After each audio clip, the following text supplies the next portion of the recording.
Bom, e agora chegou o momento do espetáculo em que eu vou me desnudar para vocês. Calma, não é isso que você está pensando.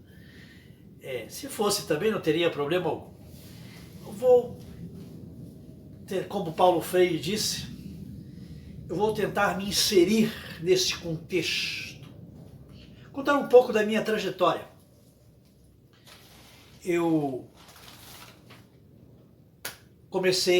nasci em 1964, meu nome é Fernando da Silva Teixeira. Fernando Silveira, nome artístico. Eu nasci em 64, me criei, cresci, fui criado na roça, em Minas Gerais, distrito de Ubari, próximo ao Bar, zona da Mata Mineira. E lá eu fui educado pela minha tia. Era uma coisa bem didática. Era uma régua numa mão, a tabuada na outra, e muito castigo, muitos dias sem recreio. Eu lembro que a minha tia dava aula para 4 turmas, primeira série, segunda série, para 3 turmas, primeira, segunda e terceira, no mesmo quadro negro.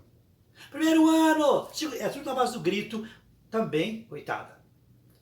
3 turmas ao mesmo tempo, sentávamos em duas pessoas por carteira, aquelas carteiras que tinham um buraco assim ao meio, e era muito interessante porque ela gostava de dar aula, mas era uma forma.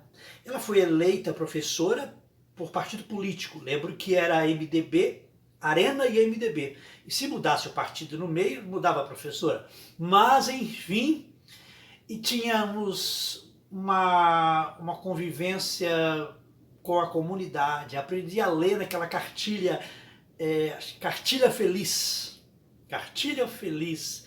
A de abelha, B de bola, Z de zebra. E se tivesse na zebra e errasse a lição, B com A, eu respondia K. Pá! Uma reguada.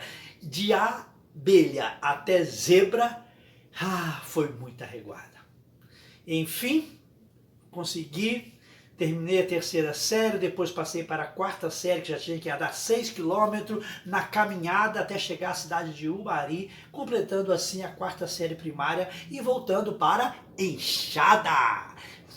Foi-se, e assim foi-se 3 anos sem escola. Mas nesse período eu aprendi muita coisa. Aprendi a beber cachaça. Aprendi a conviver com a galera do bar, ir para a cidade, eu trabalhava na roça de segunda a sexta, final de semana ia para a cidade beber. Lembro que uma vez eu misturei cinza de cerveja, cinza de cigarro, aliás, da cerveja, olha só, e dávamos voltas na praça a fim de conquistar uma garota. Bem, não resolveu muito o meu caso, mas enfim, depois surgiu uma abençoada alma querendo alunos, recrutando alunos para fundar um ginásio em Ubari, Minas Gerais, Colégio Estadual Barão do Rio Branco, onde eu conheci um pouco mais eu comecei a conhecer o teatro através da professora de português, que tinha os português, além do português, comunicação e expressão. E todas as aulas de interpretação de textos eram feitas, nós tínhamos a oportunidade de interpretar essas aulas. Isso foi muito bom, muito importante para a minha formação quanto ator. Eu lembro da dona Dilene, professora de matemática, Gesilda, um jeitinho legal de andar, professora de artes. Tinha a dona Dilene, já falei, a dona Dirce, que vestia verde e amarelo, a blusa e a calça, a saia da cor da bandeira do Brasil, verde, e aquela blusa amarela, dava aula de religião. E eu, sempre danado, levava muitos castigos, muita aula, muita prova de arguição, aquelas provas surpresa, porque eu era muito crítico, não sei porquê, mas eu cantava o hino nacional quando ela entrava, era um horror. E, enfim, foi uma época muito legal, tínhamos aula de OSPB, Educação Moral e Cívica. Estou contando tudo isso porque para saber que eu fui educado numa época da ditadura militar, com 7 anos, eu nasci em 64, então 71 mais ou menos, e eu fui, nesse período todo, consegui terminar a 8ª série, aí vim para São Paulo. Até então já havia escrevido o meu primeiro texto de teatro. né? Acorde para a vida. Vim para São Paulo tentar fazer teatro, não tinha formação nenhuma, tinha um pouco a escola só, mas onde era muito eu, assim, eu fazia teatro no sítio, com as minhas primas, coisa toda, mas estou contando isso porque para ver como que a gente tem que ter a nossa autonomia, como diz Paulo Freire, e eu me insiro nessa autonomia, nesse aprender. E aí meu primeiro texto de teatro foi censurado, não pude apresentar, escrito à mão, não sabia nem o que era datilografia, tinha que digitar na máquina de datilografar o texto, né? Passei pela censura escrita do texto, ok, mais ou menos, tirar uma frase simples. O texto falava de drogas, de uso de entorpecentes, éramos 4 adolescentes, meu irmão e 3 primas e eu, o meu irmão, um convidado, 2 primas e eu. E aí o meu personagem dizia: mãe, dá um trago do seu Deus, porque o meu Deus sumiu na fumaça do meu baseado. Não sei por que cortaram e jogava uma suposta Bíblia no chão.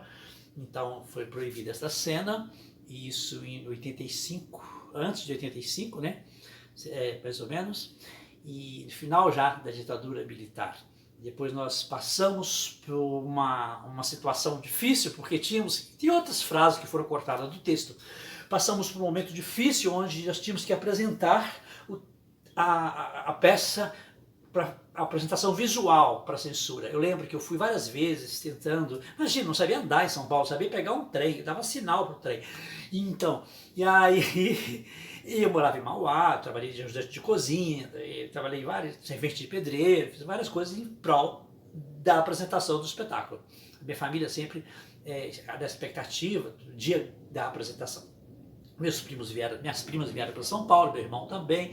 Enfim, o dia da apresentação para apresentar para os censores. Depois de várias tentativas, eu e meu irmão andamos São Paulo inteiro procurando um lugar onde pudéssemos apresentar para os censores. E aí conseguimos, depois de andar muito um dia, um lugar baratinho, uma sala de hotel, assim, sabe? Bem barato. E daria para fazer o espetáculo ali, que a cena se passava em um ambiente só. O que acontece? Quando chegou os censores, mais cedo, todo mundo se arrumou, maquiagem e tal, figurino, texto ok e tal. De repente, elas entraram, que isso? Imagina, os meus censores não vão entrar aí, meus funcionários. Era um prostíbulo na Estação da Luz. E aí não entraram, nós ficamos sem saber o que fazer. Aí uma boa alma, parecia um ator que estava com uma outra companhia, ele nos convidou para que apresentássemos numa sala de uma escola onde ele estava apresentando a peça dele, e assim fizemos.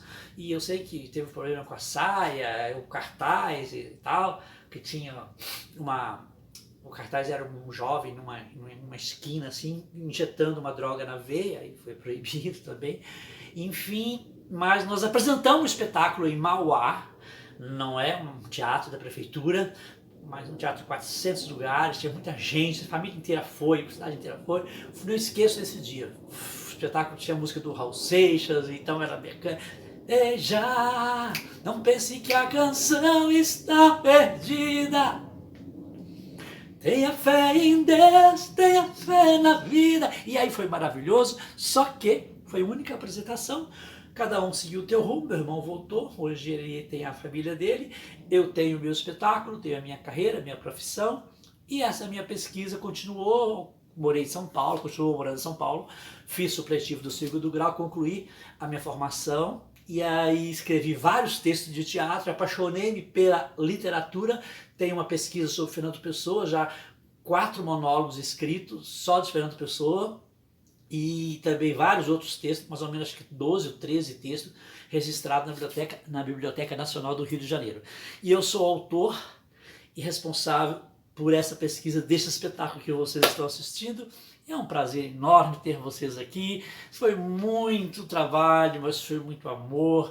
Nós vamos continuando falando aqui de Paulo Freire. É por isso que eu estou contando aqui, tive a oportunidade de contar um pouco, resumido, esta história da minha formação como Depois fiz curso, né, de teatro, Escola Série Helena, até 92, 91, depois Fundação das Artes, terminei meu curso profissional, meu DRT 13.027, tá bom?